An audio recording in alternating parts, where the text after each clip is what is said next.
أوريكم قرطبة من الأعلى، وهذا أشهر شوارعها شارع المحجة العظمى. مر من هنا مواكب خلفاء بني أمية، ملوك الطوائف، الشعراء، الأدباء. هذا جامع قرطبة العظيم، وهناك مكان دواوين الحكم. كان الخليفة يعبر من الديوان إلى المسجد عبر صابات، جسر معلق قبل 1100 عام.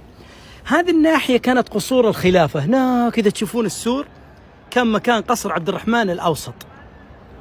وهنا هذا البيت الأبيض تشوفونه، هذا دار زرياب، رائد فن الاتيكيت العالمي.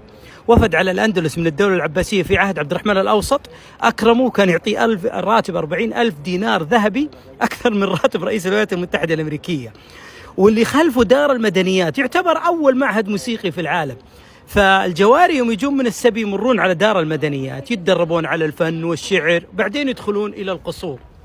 نكمل جولتنا.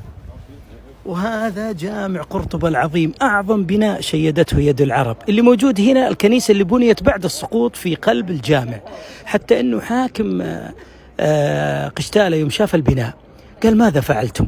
بنيتم بناء يمكن بناؤه في أي مكان وزمان، ولكنكم دمرتم مكان لا يمكن بناؤه عبر الزمان. هناك نهر الوادي العظيم، نهر الوادي الكبير في قرطبة، اللي طوله حوالي 650 كيلو متر من جبال جيان حتى المحيط الأطلسي. فيما مضى من زمان كانت السفن ترسو حتى قرطبة هنا، وكانت على جنباته المنيات، الحدائق. شوف ايش كانوا يسمونها، جنات النعيم، الرضوان. فكانوا أهل قرطبة يتمشون ويقيلون في هذه المنطقة. وهناك سلسلة جبال العروس. ضاقت قرطبة في وقت عبد الرحمن الناصر على ساكنيها، فبنى مدينة الزهراء، أعظم مدينة ملوكية في تاريخ الأندلس وفي زمانها. بناها على سفح جبال العروس. وفي هذه الناحية الرصافة اللي بناها عبد الرحمن الداخل صقر قريش، ولكن لا يوجد لها آثار اليوم، وفي مكانها فندق. وهذه مدينة قرطبة بأزقتها ودورها البيضاء الجميلة، تقريبا كما تركها الأجداد من 1000 عام.